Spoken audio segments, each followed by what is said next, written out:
everybody, and thank you so much for tuning in and for joining us today. Today we're coming here live from Printer United in Vegas, where it's super hot, super busy. Yeah, and a little bit smoky outside from the California fires. That was a bit concerning at first. On the 37th floor this morning. Super busy. Super busy show. Yep. Lots of new innovations. Lots and lots of new products. Yep. And I don't know how many thousand people. I don't know either, but I think yesterday about noon we hit 25,000. So we expect maybe 26 and a half with the walk-ins today and tomorrow. So not a bad year. The print industry globally is so vibrant, isn't it? Really. It really is. I was actually just talking to somebody else about that. I mean, the great thing about having all of this together under one roof, whether it's textile and apparel and commercial and packaging, is you get to see the breadth and scope and of what we do as a community. Every segment we play in, all of the different applications that are available to you. I mean, it's people come away from this show with ideas, but moreover, the feeling that they're in a vibrant and very, very exciting industry, and that's cathartic for everybody. Absolutely. One of the things that constantly strikes me as well is the convergence with those technologies. Absolutely. With dye sublimation, look at all of the commercial opportunities that you have. Absolutely. With one technology, different bases, different materials. Yeah. So, and digital printing, whether it's dye sub or inkjet UV, this has really allowed printers to expand the applications that they print tremendously, and that's one of the reasons for the success of this show is that when I was a printer not too many years back, once you learn how to use digital equipment and that sort of thing, the barriers to entry are so much lower to migrate out of your things and print things that are adjacent to what you're already doing, serve your same customers because they were buying other things from other people. So if you weren't confined to offset or screen or flexo, now you can kind of open up what you do much more easily with less investment than you would have had to do before. So it's an exciting time to be a printer. It's so much easier to get in there, isn't it, really? That the technologies now are becoming so much more seamless. They're all finally start to speak one language all the way through. Absolutely. And that's absolute key to accelerating this growth. Yes, absolutely. Yeah, it's been, like I say, I'm not a printer anymore. I'm in the printing industry, but I'm not a printer anymore. I'm not a printer anymore. Yeah. Did you? Okay. So you do kind of think it would be really cool to be out there navigating all this stuff now, as because 10 years ago, 15 years ago, it was just coming to the fore, and so we were learning, we were cutting our teeth, but now it really is. It's I wouldn't say it's matured completely, but the possibilities are really endless here. New markets, new applications are springing up, new markets all over the place. Absolutely. Just look at customization, the growth of customization over the last 20 years, and now how that's accelerating and also almost dropping now into third-party fulfillment and global shipment. And so there's the printing technologies, there's the software that's running all of this stuff, there's artificial intelligence, there's it really is a brave new world for us, and you can't imagine all of the possibilities. So it's really unlimited at this point, and that's a really fun thing to think about. I think for me as well, the fun thing too is that new generation coming through. Yeah, without a doubt. New generation are absolutely primed for technology. Yeah, absolutely. And so, because when people think of printing, they think they know what it is, and then they come here and they think, oh my God, I had no idea what people did, what printing was. And so it is very attractive because it's high tech. It's artificial intelligence. It's about systems. It's about it's about things that the rest of the world is talking about, and you find it here now. It's not ink under your fingernails.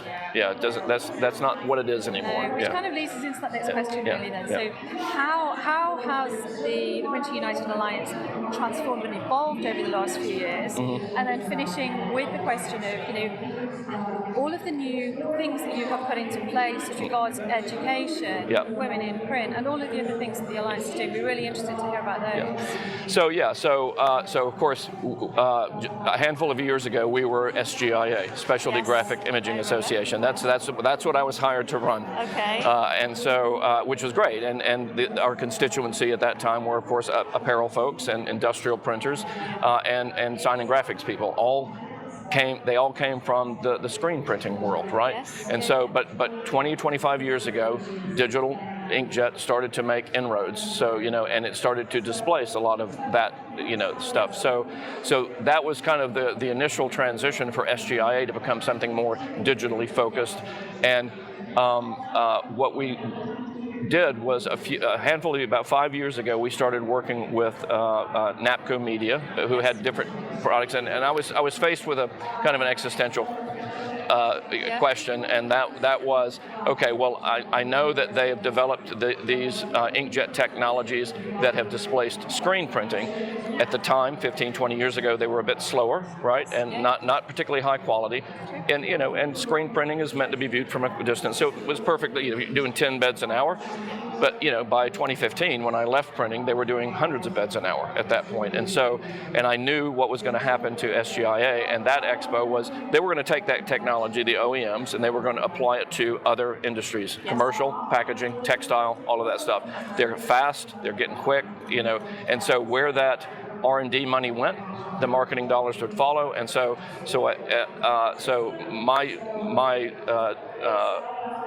perspective was I needed to get those audiences here. Yes. The other thing I knew is that OEMs did not want to have to go to multiple shows. Right. So they want consolidation. They want all the audiences in one place. And I also knew as a printer, I didn't want to have to go to multiple shows. Absolutely. It's too much time out of the office. Busy. Too busy. Yeah. So one show made sense for the printers, one show made sense for the OEMs, and so I just happened to be able to find the right people who could help me kind of build this under one roof approach. And so that's the big change. That's the big change. Now, over the last few years, now that we've kind of established that, this is continuing to grow. But the expo is really, it's the physical manifestation of the fact that we're all related as printers. So what we now are turning our attention to is what can we do to help make the industry better. Yep. And so what we really we're working on really 3 different levels. One is advocacy, lobbying, things along those lines. The more our voices are brought together and aggregated, the more members we have, the more power we have, the more influence we have. And so that is one way we do it. We want to make sure that regulations, legislation, all of those things, that they take into consideration the challenges that if those laws are poorly written or regulations are poorly formed, that we have a voice. That's true, because they're so often misinformed, aren't they? People just don't do the due diligence and the research. Case in point, in New York State, somebody decided carbon black is toxic, and it is in certain forms. In powder form, it can be toxic. And they wanted to ban carbon black. Well, you can't make black ink without carbon. So a little bit of a problem, yeah. So there's no printing with black ink in the state of New York if that had passed. So we were able to get a number of organizations, not just us, but a number of organizations work to defeat that. Same thing last year in Washington State. It was chlorinated pigments at that time last year, and can't do processed yellow and can't do processed blue without those. So the state of Washington, you wouldn't have been able to print with yellow or blue. So no 4-color process. So we were able to defeat that one last year. So those are the types of things that we can now do because we now have more members that we can call upon to say, stop it, don't do that, that sort of thing. So that's all. Leveraging the whole network and the community. We are leveraging the network. That's exactly right. And so aggregation of voices gives you power. So that's one thing. The other is workforce development, and we're just starting to go down this. One of the things you mentioned, Women in Print Alliance is one of our efforts there. They are not underrepresented, but their voice is underrepresented in our industry. And so launching that and giving it a budget, hiring the people to run it as a professional organization is very important. And there are other organizations out there that they are loosely formed and they're all great and they're wonderful and they're networking opportunities and they're Facebooks and LinkedIn pages and stuff like that. But this is actually an organization designed to work at every level of women in print. So it's not just networking and it's not just speaking to them. It's going to be content driven, and it's going to and the person who's running it has a history of lobbying for us in DC on the Hill. So when it comes to workforce development and legislation there, our voice will be heard in that regard. So it's building the structure around it that gives it force. if that makes sense. I did a podcast with Elizabeth from the UK. Oh yeah. Brought in Sarah Fenner from the UK as well. Yeah. Exactly what you just said. There are lots of people, with good intentions. Right, exactly. And really trying hard with their day jobs to do these things. But unless you actually put the finances and the resources behind it, exactly, then can you really make effective change? Right. Yeah. I said to her, fine. We really have to use Texintel as a format for that. Yeah, absolutely. We all have to communicate together, really, and end the silos. And we're just getting started with that. We launched an online learning platform, for training and education online about 2 years ago, and that's taken off. We now have over 4,000 people who have taken courses, and it's growing every month, and from about 35 different countries. Have you partnered with somebody to build those courses? Yeah, almost all of them are developed by industry experts that aren't on my staff. So they're all run as separate projects. And then they all come together. Absolutely. Build a really strong resource, though. Yeah, but what we do is we hire the people to do the actual construction, and because there's a science to building an online course, right? You have to design it. Delivering learning is very so it's not just somebody speaking over a PowerPoint, which is what they had been for many years. Yes, exactly. So, but we want to up the game there and make it make these very professional and make sure that the content and the delivery has very high quality standards. And the right cadence. And the right cadence. The right cadence at the right level. The objectives are clear, that you're tested on those objectives, and so on and so forth.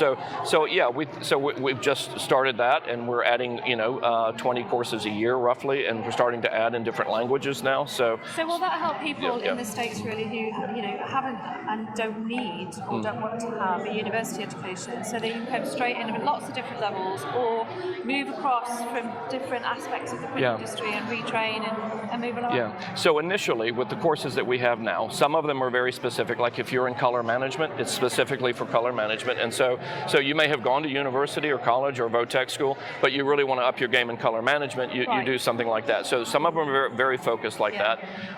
It doesn't replace college or university level learning, because it's very broad-based. My dream, and here's the dream, is that we build a series of courses where printers who are, people who go to college, let me back up just a second, people who go to college and universities, when they come out, they're typically not production workers, right? So what we want to do also is to provide there are two ways to learn. One is the classroom, and one is clinical, right? Yes. We want to partner with printers, so they apply the clinical learning, so they're learning in the shop, but they're also at the same time taking courses that mimic what they are doing. So upskilling a working workforce. That's exactly right. So when you bring new people into the business, there's maybe it's a 2-year training regimen where they're going through these various courses, and as they're doing separate things on the show floor, show floor. I got show floor in my head. As they're doing things on the shop floor, that sort of thing, they're learning the full scope of what they're doing and what it means and how it fits in. So to build that kind of a system means that maybe it's an add-on to Votech, that sort of thing. But that's where that would fit. But there are other courses that I think that are more narrowly focused and specific and deeper, that you might get in a university education and certifications as well. That tier of learning there is what's going to underpin the industry, and also generate interest really. And it is. Make people realise that it isn't a sweaty, grungy industry it used to be many years ago. It is seriously high tech. It is seriously high tech. Super interesting. And it's not. It's not that it's not. It's not easy to print. You have to know a lot. Of course. But I do think that if you had the right combination of online learning, clinical application in somebody's shop, and that you have a much better chance of feeling fulfilled, feeling like you're advancing, you're learning knowledge, and it ups the value of that employee. And these courses are not expensive. They're $59, $69, up to a few $100s. But you could really, I can see a curriculum where your investment over the first couple of years is a couple of $1,000s. Now, the other thing that we're doing on workforce development is universities and colleges that have graphic communications programs. They are our members, and we actually pay for their membership for them. And then all of their students are free members, and so their students can take all those courses for free. They don't have to pay for them. And then we even, after they post-matriculation, we keep them on as members for 2 years, so they can continue to take free courses while they jump into the workforce. So that's so good. So often these kids, you know, they get to the end of their course and they just drop off a cliff. Exactly. Nobody helps them. They have nowhere to go. They've got no idea what to do next. And they have no money. So and that is what this is about. That is what this fuels. That you know. So it's all based on really trying to kind of build that. The structure that the printing industry needs to continue to grow and be vibrant, and to attract and retain and train. And it's just strengthening that next generation on bringing it on, isn't it? Or helping people within the print industry to upskill, to move into all of those other areas that you might be holding back from. So sky's the limit there. We're going to continue to push out, and you know it's still fairly new, and you know we're trying to build it as quickly as we can, and we have more ideas than we could possibly execute on. That's always a good thing. Yeah, exactly. Under control. Well, thank you so much for spending so much time chatting with us today. Absolutely. It's a pleasure to meet you. It is nice to meet you as well. Thank you. The show's great. Yes. Have a safe travels home. Yeah. Thank you. Thank you.